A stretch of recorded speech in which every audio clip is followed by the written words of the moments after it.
definition of cognitive dissonance is the psychological tension that occurs when one holds mutual exclusive beliefs or attitudes, and that often motivates people to modify their thoughts or behaviors in order to reduce the tension. Now, basically what this means is there are individuals that hold beliefs or think things are true solely based off of opinion. And when individuals debate that with facts, concrete evidence, just purely, proving that their belief is just wrong, they will physically and mentally reject that idea, doing everything they can because it's just what they've been taught their whole life. How many times have you told somebody something and the first reaction is, Psh, what? They're physically showing you that they're rejecting the idea as well as in their head. The reason why this is so important is because if 2020 has taught us anything, is that, with this COVID thing, these experts, the leaders that are governing us, they have basically failed us. It's funny how the quickest solution is to put on a mask, vaccine, stay at home, quarantine, breathe that recycled air, and basically just stay indoors and just fearmonger instead of, amplifying, ways to, boost our immune system with vitamins and minerals, get outside and exercise, get the blood flowing, I was very disappointed watching the meeting that not a single word of what to do once you contract the virus has been spoken about.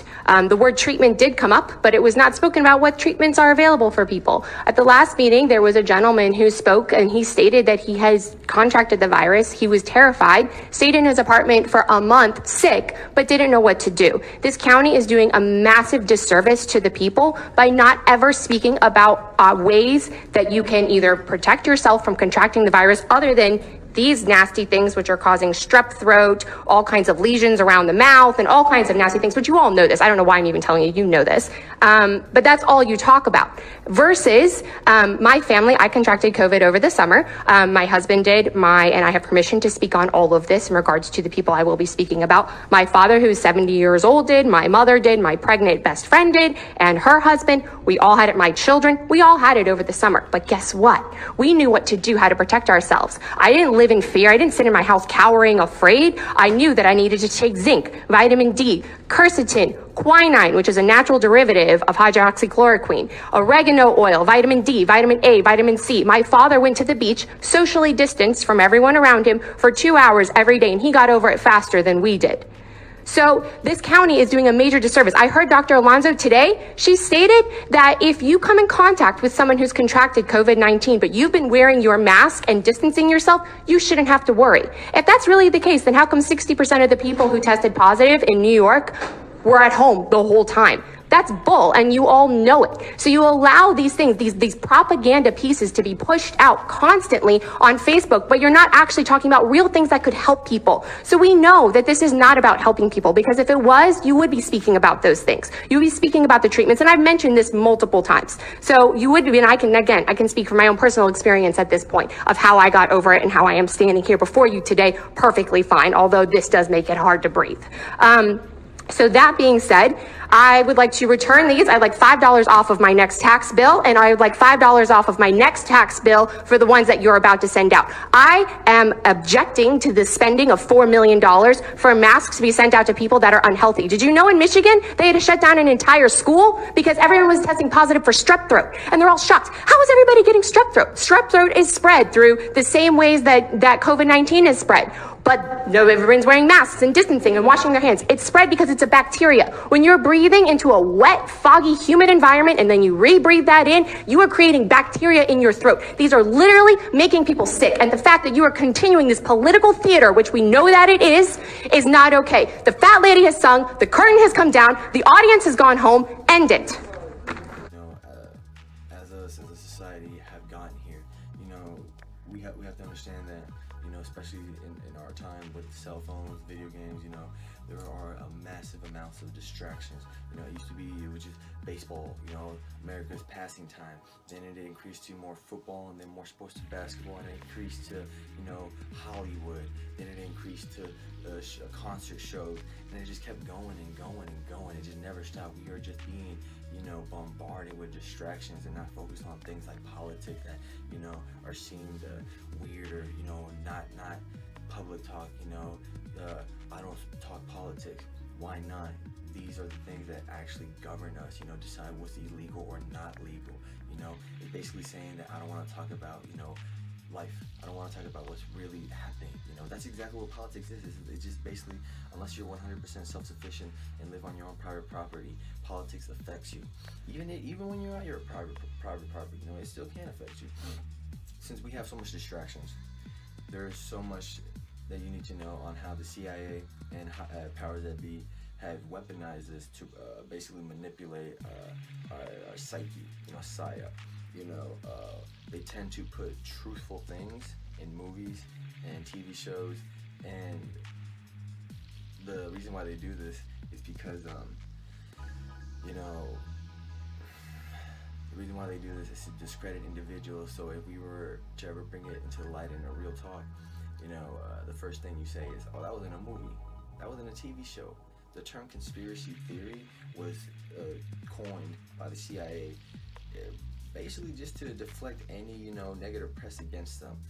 If a CIA whistleblower came out and said, they're in there, performing psyops, they're trying to, control the public, whatever it is, you would immediately discredit them without having to do any research, without even having to hear their side of the story, unbiased, just because the term conspiracy theorist. That, and you can look this up, it's even on Wikipedia, 1967 CIA memo basically instructing the assets to begin using this term conspiracy theorist because they had a problem as all this new stuff was coming out on the Kennedy assassination and they wanted to tamp it down. Now here we are all these many years later and we can't get this information out because the entire populace, or a lot of the populace, has been inoculated with that thing. Now you think about how brilliant these people are, and I'm going to get to that in a minute because I'm going to talk for a few minutes about the Zapruder film and the and Time Life magazine, which is something I've been working on last few months. But basically, it turns out that among the American public at large, and probably a lot of people here, very few really understand how clear it is that it was a plot. The evidence is overwhelming, and it turns out there's two ways where you have trouble convincing somebody of something, where you have no evidence and where you have too much evidence. Because if you only have like 2 or 3 points and they're well documented, people can handle that. But because there's so much here, it causes this kind of disconnect because how could it be that everybody's telling me that Oswald did it and you're telling me there's tens of thousands of facts and dates and names and so on that show the contrary? It's too much to process that, because then you'd have to say, well, you mean our whole lives are lies? Nothing means anything? It's all bullshit? All right, so let's see. So anyway, someone would have talked. Anybody know anyone who uses that term? Well, yeah, someone would have talked. There's a phone call. Hello? Someone's did talk. Members of the Warren Commission who had grave doubts. Hale Boggs, who told somebody that they had seen Lee Harvey Oswald's FBI pay stubs. Staff of the House Select Committee on Assassinations, a couple of whom I had the pleasure of being with at an event, a JFK event, and these are the top investigators from that thing, very well respected people who are absolutely convinced that there was a plot. People from the later panel, the Assassination Records Review Board, notably a guy named Doug Horn, who's written a huge series of these books. This is one of many going in tremendous detail what's wrong with most of the conventional narrative. Now, the 1% group, and even more than that, above that, are basically the powers that be, that are basically the puppet masters to elite politicians. Individuals like the Rockefellers, Carnegie, Vanderbilt, J.P. Morgan, were basically the wealthiest of the wealthy. But yet, up until modern time, 2010, 2020, we see individuals like Jeff Bezos, Bill Gates, Elon Musk as the most wealthiest individuals. What happened to these other individuals? Did they just seem to have lost their money? Did they die? Why did they disappear? Why don't we hear their names as much as these individuals if they're so powerful and so wealthy? We have to understand the name Rothschild. This should be a household name. These individuals are basically the root of all evil. In fact, John D. Rockefeller Jr. established the Rockefeller dynasty in population control back in 1913 with the foundation of the Bureau of Social Hygiene, and later began financing the Kaiser Wilhelm Institute of Anthropology, Human Hereditary, and Eugenics, which conducted eugenics experiments in Nazi Germany with Rockefeller money. After the end of World War II, eugenics had lost momentum in the U.S. due to the open Nazi support for the program, and was rebranded as things such as molecular biology with the help from people like Julian Huxley, who has extensive ties to the United Nations, and through sustainable development with the support of the Rockefellers and Rothschilds. Published at Bloomberg, which of course is owned by the same presidential candidate and head of the financial task force covered earlier in this report, recently published a report claiming that 11,000 top global scientists urgently declared that the Earth needs fewer people to avoid climate crisis. But when you actually look at the document, it's really only about 2,000 scientists who supposedly signed this. And I wouldn't doubt that. When you see how the Rockefeller family has taken over universities across the country and installed their own like-minded people, it's not too far-fetched to think that they could get a couple thousand scientists to sign this. Now, once you have a greater understanding of what the agenda actually is, as presented in this report, you begin to see how these global bodies, governments, foundations, and financial institutions plan to achieve this new sustainable financial system. You'll begin to see how this has spread everywhere, even in your own local communities, under the guise of sustainable development and saving the planet from climate change. You also begin to see how this global agenda is aimed at, again, concentrating more power into the hands of the oligarchs on the pretext of economic and social justice, saving the planet from yourselves. But for now, I will leave you with this quote from David Rockefeller. Some believe that we, the Rockefellers, are part of a secret cabal working against the best interests of the United States, characterizing my family and me as internationalists, conspiring with others around the world to build a more integrated global political and economic structure, one world, if you will. If that's the charge, I stand guilty, and I'm proud of it. Around the same time that John D. Rockefeller seized U.S. media, he also hijacked U.S. medicine. When it was discovered that drugs could be produced from petroleum, America's top oil mogul ordered his army of propagandists to invert reality accordingly. Medicines used for thousands of years were suddenly classified as alternative, while the new, petroleum-based, highly addictive, and patentable drugs were declared the gold standard.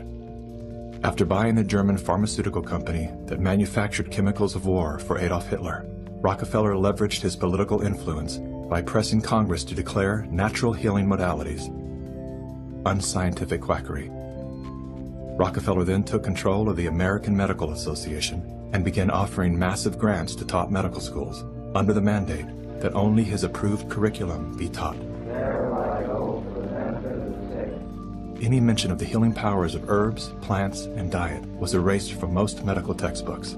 Doctors and professors who objected to Rockefeller's plan were crucified by the media, removed from the AMA, and stripped of their license to teach and practice medicine. Those who dared to speak out were arrested and jailed. When evidence began to emerge that petroleum-based medicines were causing cancer, Mr. Rockefeller founded the American Cancer Society, through which he suppressed that information. John D. Rockefeller is duly credited as the founder of the pharmaceutical industry, and the reason that medical error is currently the third leading cause of death in America. This is not an indictment against doctors. More than anyone, they are under the stranglehold of the single largest lobbying power in Washington. Every year, the pharmaceutical industry spends at least twice the amount as big oil to influence laws, policies, and public perception. Thanks to Mr. Rockefeller, the architect of American monopolies, no industry has more power over our lives than Big Pharma.